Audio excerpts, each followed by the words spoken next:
concerned that our natural environment is being affected by our reliance on harmful materials. Here we go again, another bleeding hot. I just read an article about how disposing of our old electronic products... You scared of a little lead? Give me a break. Duh, then why do we have lead-free gas? Did you know the electronics assembly industry is beginning the move from tin lead solder to lead-free solder alloys? Let's look at why. In the 1970s, lead had become commonly recognized as a potential health hazard and was eliminated from gasoline and paint. As part of the continuing effort to reduce environmental pollution from industrial and manufacturing wastes, there is now momentum for using lead-free solder in the electronics industry. In fact, Europe has a legal mandate to change to lead-free soldering processes by July 1, 2006. Japan is also committed to this timetable. Given this global market commitment to lead-free electronics, the United States is preparing to do the same. The question isn't whether the switch will be made to lead-free solder, but when. Everyone agrees that it's just a matter of time when lead will be banned in electronic products. The switch to lead-free solder will keep lead out of our landfills and from being burned in our incinerators, which is much better for our environment and much better for our health. Lead is a poison that can severely affect our central nervous systems. Lead can be absorbed into our bodies by either breathing in airborne lead fumes or particles, or by ingesting lead or lead particles. Ingestion is the most likely route of entry while performing electronics assembly. Using proper precaution, we've learned how to minimize the potential hazards of tin lead solder. We already know that lead can be ingested by touching food, cigarettes, chewing tobacco, or makeup after handling tin lead solder, solder paste, or soldered boards without hand protection.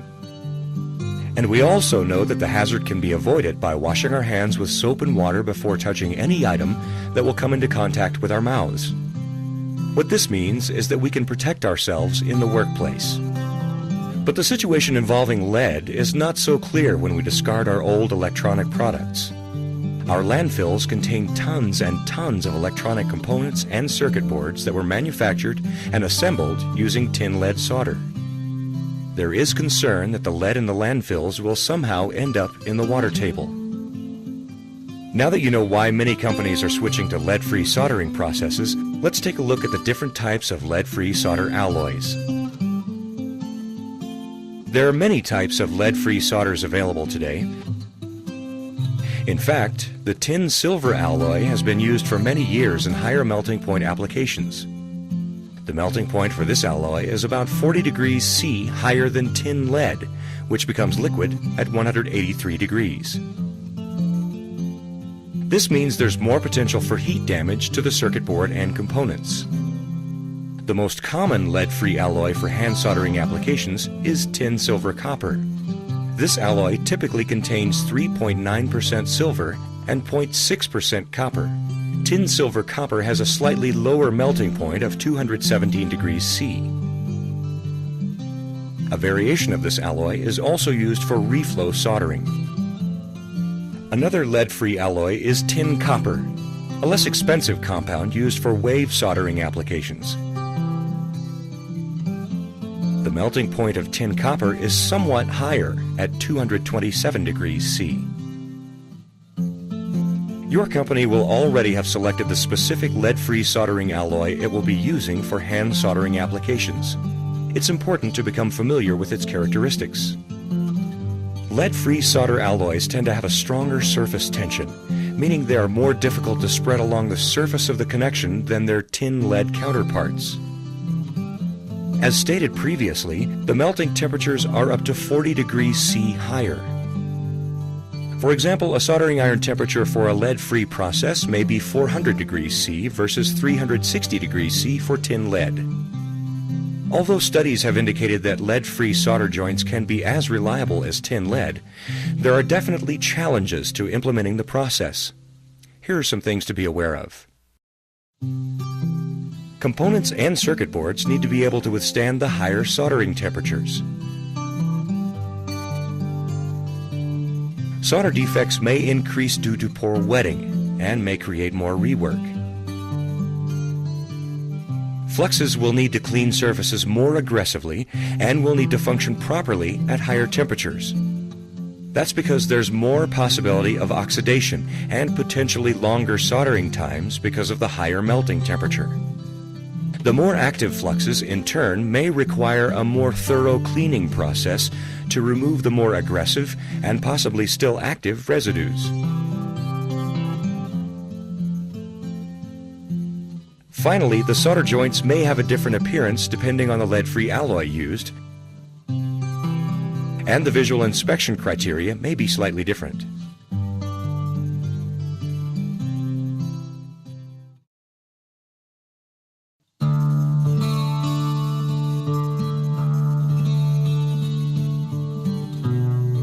In Section 1, you learned about the characteristics of lead-free solder. In this section, we'll be discussing the following hand soldering topics: soldering iron tips, temperature and heat transfer, oxidation and tinning the iron tip, flux, the soldering operation, and cleaning. Let's review what we know about soldering iron tips. As you know, the amount of heat that is transferred to the parts being soldered depends not only on the temperature of the tip, but also on how much of the tip touches the parts to be soldered. When selecting a tip, always select a tip that has the greatest contact area without overhanging the joint area. A conical or pointed tip is used to transfer heat into a small area. A chisel or screwdriver tip has a much greater contact area than a conical tip and will therefore transfer more heat.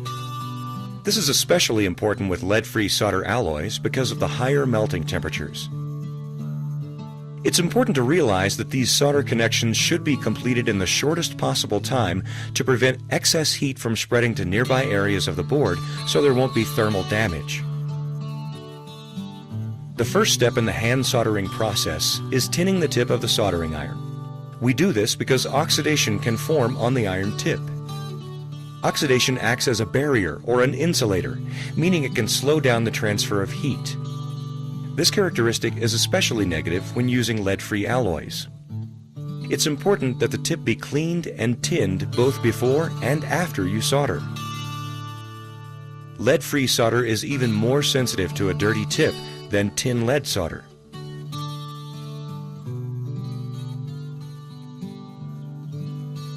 Another variable is the flux contained inside the lead-free solder wire.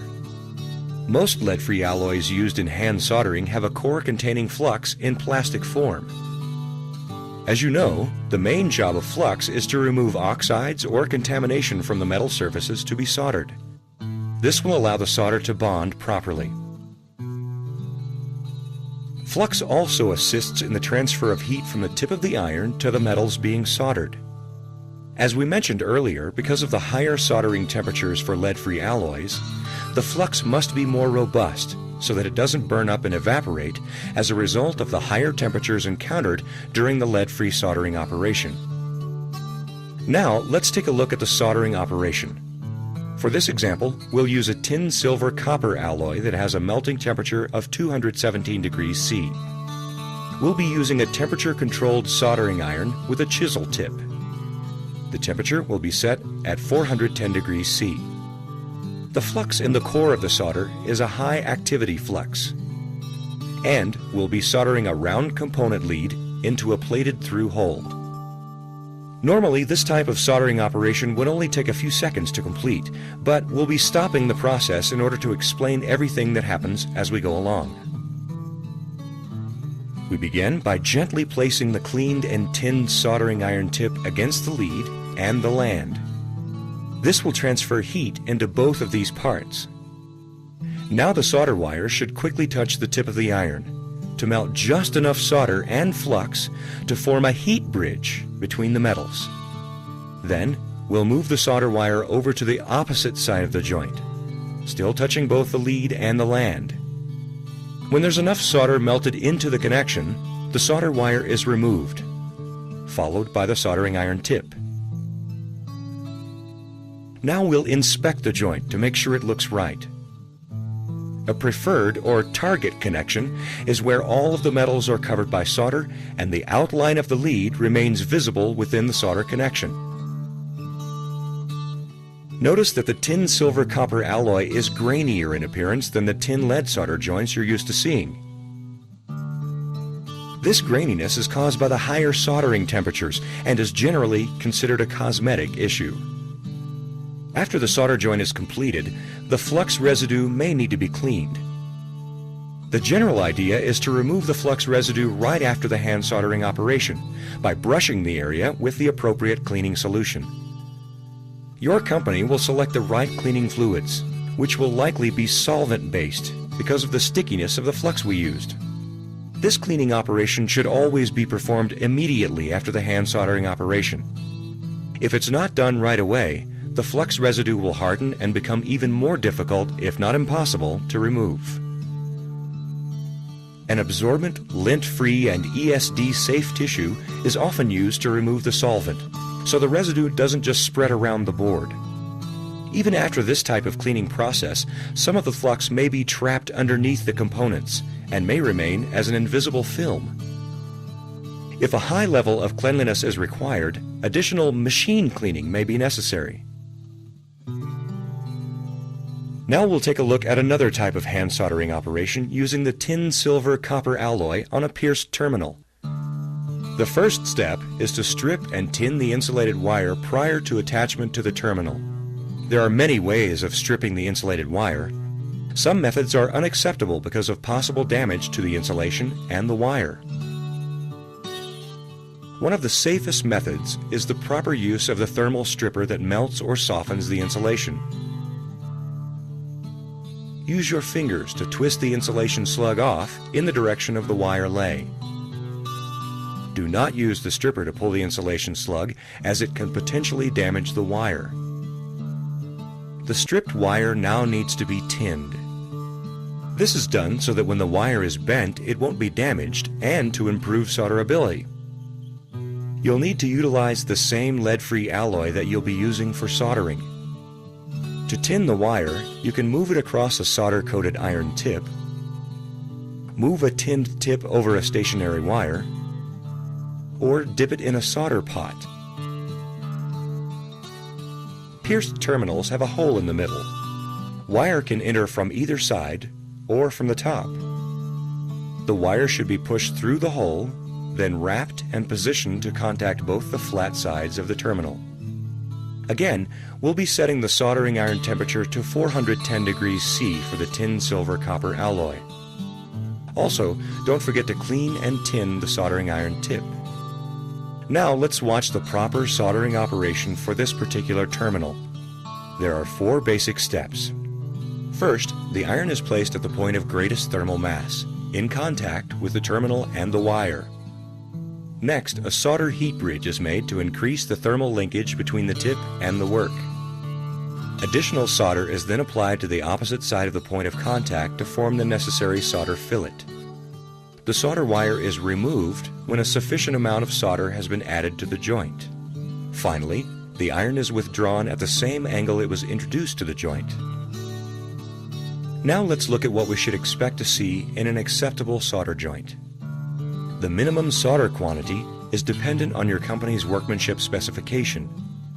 The maximum acceptable solder joint has a fillet that is no longer concave but is beginning to bulge. At this point, let's examine the difference in appearance between the solder joint with the lead-free alloy and the shinier tin-lead solder joint. Notice that the tin-silver-copper alloy is grainier and has a slightly different color. Once again, the flux residue needs to be removed from the solder connection with an appropriate solvent. The last consideration for hand soldering using lead-free alloys is when performing rework. Let's take a look at a typical component removal using a vacuum extractor. A general starting point is 355 degrees C, which is 40 degrees C higher than for tin-lead solder. This should be sufficient for most vacuum extraction operations involving lead-free solders. We'll need to apply a small amount of flux onto the joints to be desoldered. There are a variety of different ways to apply flux. Remember that the purpose of this flux application is to speed up the heat transfer between the desoldering tip and the solder joint. Always make sure to follow your company's recommended procedures for flux application and cleaning. Now let's watch the removal operation using the vacuum extractor. The process is similar to through-hole rework using tin lead solder. For more information on through-hole rework, see IPC DVD 41.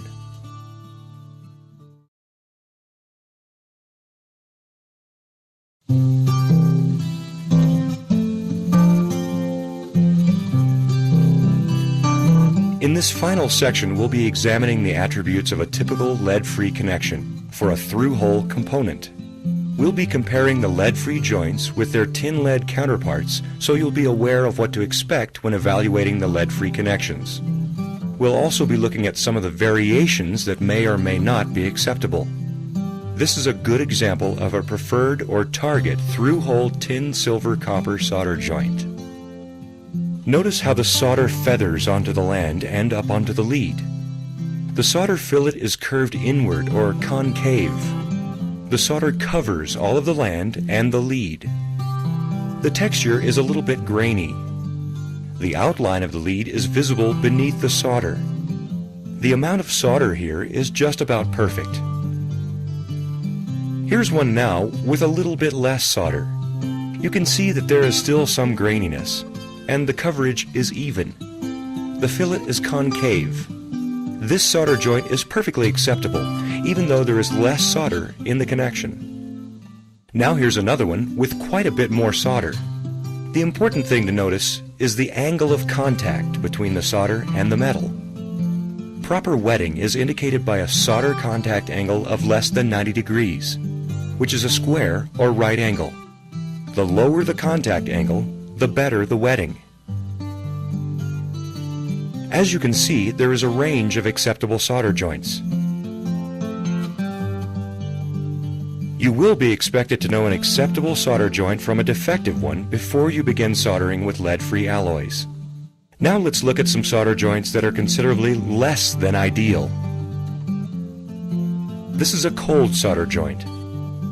Notice that the surface of the solder is even duller and grainier than a typical lead-free joint.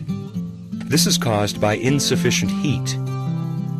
This is a disturbed joint. You can see that the solder shows stress lines similar to the foothills in a mountain range. Movement during the cooling process can cause this condition. This is a fractured joint. The component lead may have been moved after the solder solidified. Clipping the lead too close to the solder can sometimes fracture the joint. Here we have a burned board. This was caused by contact with a hot soldering iron. And these are some additional examples of thermal damage.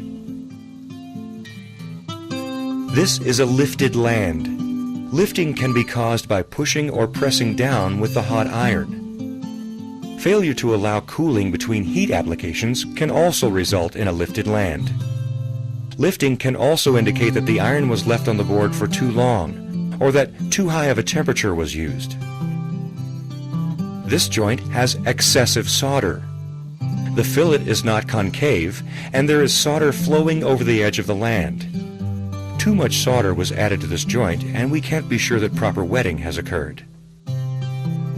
This condition is called solder bridging. A bridge is an electrical path that was not intended.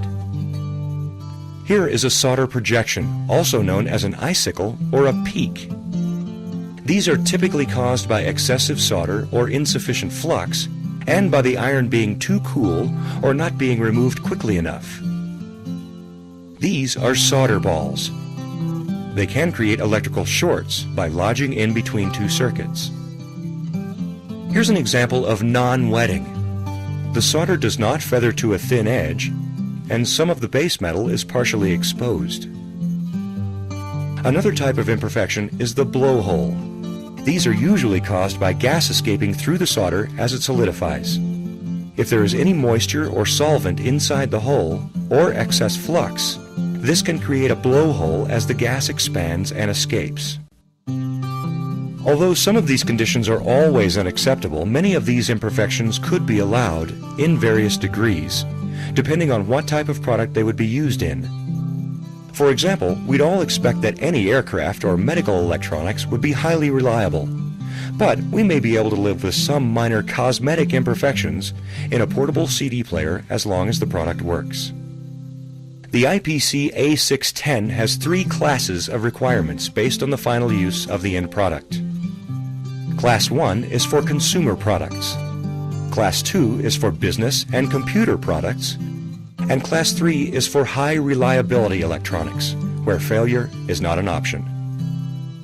The specification and the class of requirements that your company uses to inspect solder joints will be clearly explained to you. Some companies build a wide range of products with different requirements. Other companies build only one class of product. Part of your job is to make sure to always apply the right criteria to each assembly. This program has presented the essential information required to successfully use lead-free solder alloys in hand soldering operations. We discussed the reason for the switch to lead-free and the characteristics of the alloys. Then we presented the details of the soldering operation.